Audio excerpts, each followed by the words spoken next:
Few boxers can boast such a remarkable and eventful career as Mike Tyson.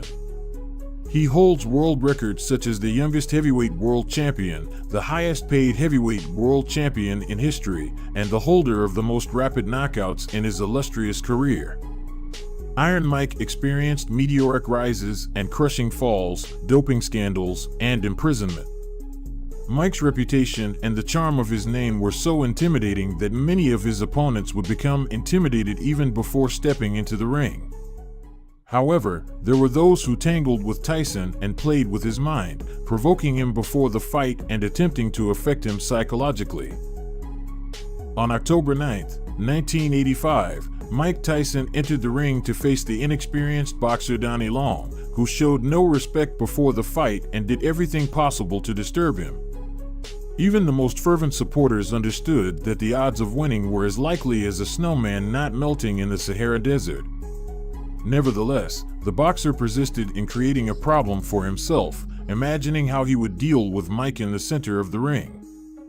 However, inside the squared circle, Long expected to assume the role of the lamb prepared for sacrifice. The fight lasted 1 minute and 28 seconds, during which Tyson sent the arrogant boxer to the canvas 3 times. Tyson, Long as Tyson comes out with a strong right hand barrage again. 19 years of age. Long is 27. Oh, wow. Well, he's out with a strong right hand barrage again. This is as bad as I've ever seen Donnie Long look, but and he is down. He collapses, and this one is over as the doctor's right. On May 20th, 1986, Iron faced perhaps the most hated opponent of his career, Mitch, a promising boxer with a solid amateur career, who had previously been a member of a street gang in Brownsville that had conflicts with a gang Tyson also belonged to during his high school years. The atmosphere before their fight was filled with tension to the limit. The arrogant prospect showed no shyness and even promised to kill Mike in the ring. However, in the squared circle, all of Green's arrogance literally vanished after the first failed punch. Feeling the strength of his opponent, Mitch stopped even thinking about winning and focused entirely on surviving. At some point, Mike began taunting his opponent, dancing in front of him with his hands down and easily evading the scarce punches, after which he unleashed a series of punches. To be honest, Tyson didn't even attempt to knock out the arrogant opponent, but calmly scored points in a total domination. Despite running throughout the entire fight, Green managed to reach the end, and the victory, by unanimous decision of the judges, went to the magnificent Mike. For his 21st straight win and his 21st, Mike Tyson. On January 22, 1988, the 21-year-old Tyson faced the most famous opponent of his career, the legendary Larry Holmes, who, after 2 unexpected defeats to Michael Spinks, ended his career and accepted to enter the ring against the young lion for a purse of $3 million and a small chance to become the undisputed heavyweight champion of the world. Realizing that the purse was not a gift, Larry tried to generate public interest before the fight with bold statements, speaking disparagingly about his future opponent. He claimed that there was absolutely nothing special about Mike and that he would clearly show everyone the true level of the young champion. The veteran Larry Holmes was not the same, and his performance and good footwork were only noticeable sporadically. Mike was superior to his opponent, especially in speed. Larry could only withstand the champion's furious assault for 3 full rounds, and in the 4th round, the end came. Tyson sent his opponent to the canvas 3 times, and after the 3rd knockdown, referee Joe Cortez signaled to stop the fight. A big right hand, and down goes the former champion. The count is up to 6, his legs are gone, and in comes Mike. It was a big right hand. Larry's down again. Down he goes to 4, and 5, his eyes are clear. It's up to 7, and I was able to do it against Ronaldo Spikes. He goes with a big right hand. The left have to come inside. There's the left, there's the right. Larry's ready to go again. He's on. There with the right hand, the left hand. He's going to hang on, or he'll stop the fight. Down he goes. He is knocked out. On February 25, 1989, Mike Tyson faced a quite serious test against British boxer Frank Bruno, who already had experience in championship fights, albeit without success. Bruno showed no respect for his formidable opponent and assured the public of his victory, even by knockout. Before facing Tyson, Bruno had an impressive record of 32 wins, 31 of which were by knockout, and had only lost 2 fights to strong opponents James Smith and Tim Witherspoon. He also maintained a streak of 4 consecutive victories, with the most notable being the previous win against former world title contender Joe Bugner, whom the British stopped in the 8th round. Already in the first round, Tyson sent the arrogant contender to the canvas. And I'd have to agree. Let's see how quick he starts. Bruno tries to keep him up. Bruno showing that he's not afraid to hang with the right hand. And there goes Bruno for the first. Bruno bravely tried to stand his ground, responding blow for blow, but even Frank's great resilience didn't help him reach the halfway point of the fight in the 5th round after a series of Tyson's punches. The fight was stopped. It's worth noting that Mike entered the ring with less than 2 weeks of normal training behind him. Your heart's almost with Frank to hope he can make such magnificent shape. Big, vicious body shot. Take Tyson. Bruno is just kind of a stand-up guy, almost tailor-made for Tyson. At time, the idea that it's a question of time before Mike catches him. Has some real good hang on to him. He's a little bit. That looks like Bruno could be hurt. Bruno is caught by a right hand and a left hook. Bruno comes back and that right hand more, and trying to catch Tyson with a left hook. A fighter cannot be saved by the bell, as Tyson knows he's got him in big trouble. If he doesn't answer it, Richard Steele has moved in. Michael Tyson wins on a 5th round TKO. 1995 was known for a notable event in the boxing world. The legendary Mike Tyson returned to the ring after serving a 4-year sentence. The holder of an impressive but inflated record, Peter McNeely, was selected as his next opponent despite being considered the clear underdog. McNeely convinced the press that Iron Mike was no longer the same as before and that it was now his moment. The arrogant boxer claimed that he would destroy Tyson like a hurricane and promised to surprise the boxing community. Such statements only brought a smile to those around him. Larry Holmes, after meeting McNeely, jokingly asked the boxer not to completely annihilate Mike, but to leave him something. Tyson's clash with McNeely took place on August 19, 1995. In an attempt to back up his words with actions, Peter aggressively attacked his opponent from the first bell, but the disparity in power and overall ability was incomparable. Already in the first round, Tyson sent the arrogant opponent to the canvas twice. After McNeely's second fall, his team members jumped into the ring, which, according to the rules, forced the referee to stop the fight and award the victory to Tyson by disqualification of McNeely. With 1 minute gone by, McNeely's already been down. Mills Lane said stop that nonsense because it was starting to butt heads.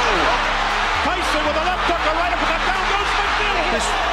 They want Tyson to go to the neutral corner. What's going on? The That was not correct. The champion's return to the ring was extremely successful and demonstrated that he remained an imposing force in his weight category. Boxers like Mike Tyson have served as a model for what every beginner should aspire to, a career defined by the power of their fists, and not by their ability to talk when making comments they can't back up in the ring.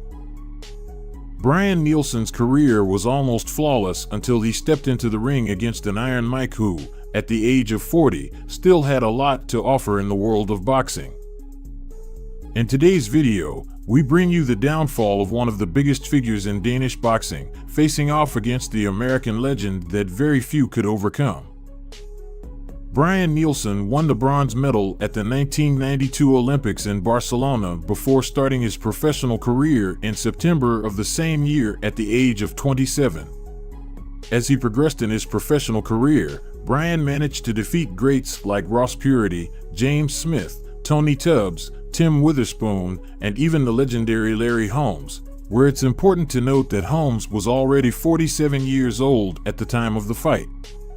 Nielsen managed to equal Rocky Marciano's record, reaching 49 victories without a defeat. But he was not satisfied and intended to surpass the record of this great champion. However, these plans were thwarted when Dickie Ryan defeated him in June 1999 during the 10th round. Bryan was not content with tasting defeat, so he prepared even more to beat him in a rematch. It seemed like he was once again heading to the top until he entered the ring with the Great Iron Mike in October 2001. Before the fight, Tyson reached the peak weight of his career at 239 pounds. He knew he had to build an even bigger strength if he wanted a chance against the now overweight opponent. Nielsen was welcomed that night in the arena as a champion, but his fans were overshadowed when Tyson entered the scene. Mike hadn't been in the ring for a year, but he was determined to prove that his strength had not rusted at all. Nielsen entered the ring with confidence, a year younger than Tyson, and with a respectable record of 62 victories, 43 of them by knockout, having been defeated only once by Dickie Ryan. He felt the embrace of the Danish crowd, but it wasn't the first time that Iron Mike had to fight on enemy territory. At the time, Tyson's record stood at 48 victories, with 42 by knockout, only 3 defeats, and 2 draws. This time, it seemed that the statistics did not favor the Great Iron Mike. However, as a boxer known for surprising us in the ring, the final word was not yet spoken.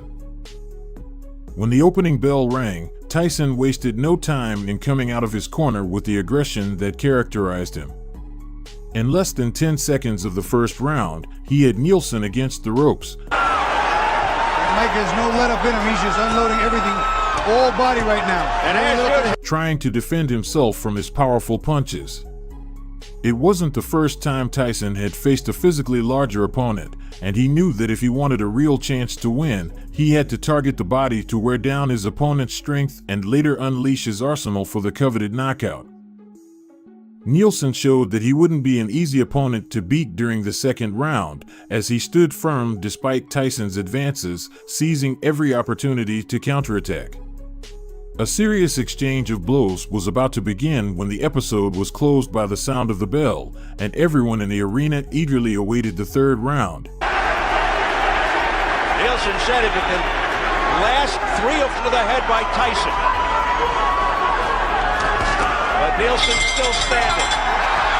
Tyson demonstrated why he was a legend, opening the third episode and leaving Nielsen against the ropes with no other option but to receive the powerful combinations of punches he was throwing. During the assault, Nielsen's body began to turn as red as Iron Mike's gloves. The pressure Tyson was putting on him seemed to be taking effect until, just under 30 seconds to the end of the episode, the unimaginable happened. After attempting, illegally, to put a neck lock on Tyson, the fury of the Great Iron Mike was awakened, and he delivered a powerful combination of punches that made his opponent fall to the canvas. Punishing body shots by Tyson. The crowd. Get off his neck, Brian. Get off his neck, Brian. Don't do that. Don't do that, Brian. Oh, quick combination of the head, and down goes Nielsen. The giant Bryan Nielsen nearly left the ring if it weren't for the ropes catching him. And, by the look on his face, it seemed like he was the most surprised by how low he had fallen early in the match. The referee counted, but Nielsen wasn't going to allow Tyson to get away with it that easily in his territory. He got up and seemed to show signs that everything was in order to continue the fight, although his strength had already been damaged. He only had to stand firm for 16 more seconds to survive this third round. But, with 5 seconds left, Tyson delivered a low blow to Nielsen, causing him to flee, holding his enormous body against a corner, demonstrating the physical toll of someone who had run a marathon. It seemed like the end for this Danish warrior. The Great Iron Mike had shattered him in just 3 rounds, leaving him on his knees, clinging to the ropes, like someone begging for mercy from his executioner. His team and the referee assisted him, while everyone asked the same question: can he continue? Out of pure pride or his arrogant nature, he took the 5 minutes granted to him to recover and came out to try to counter the fateful third round he had recently endured. Nielsen tried to minimize Tyson's attacks as much as possible by leaning into his body, buying some time, hoping the referee would create some distance between them. During this fourth round, Tyson unleashed the perfect combinations of punches to earn a couple of points on the judges' scorecards. From the effects of that knockdown. Does have clear eyes and his legs seem to be under him, but that low blow seems...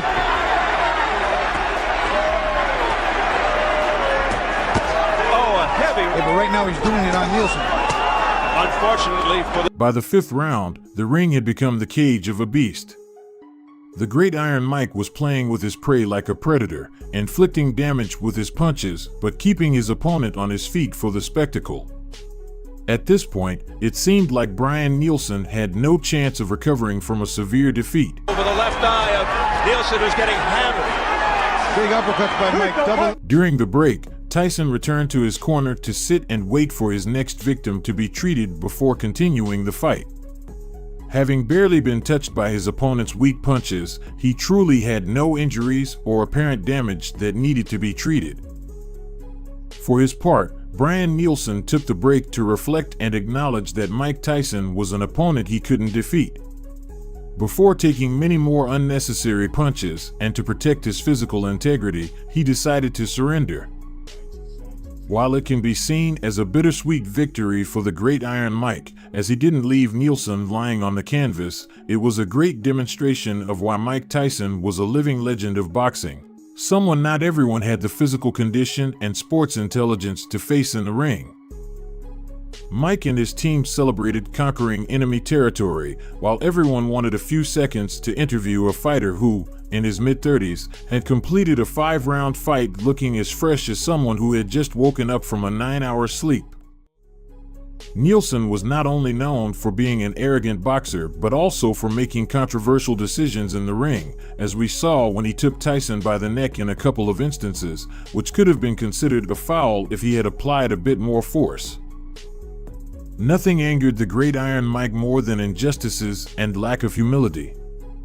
From that moment on, Tyson knew he had to teach a lesson to a boxer who had a record worthy of respect, but an attitude that wouldn't take him far in a sport where humility and sportsmanship have never been negotiable traits.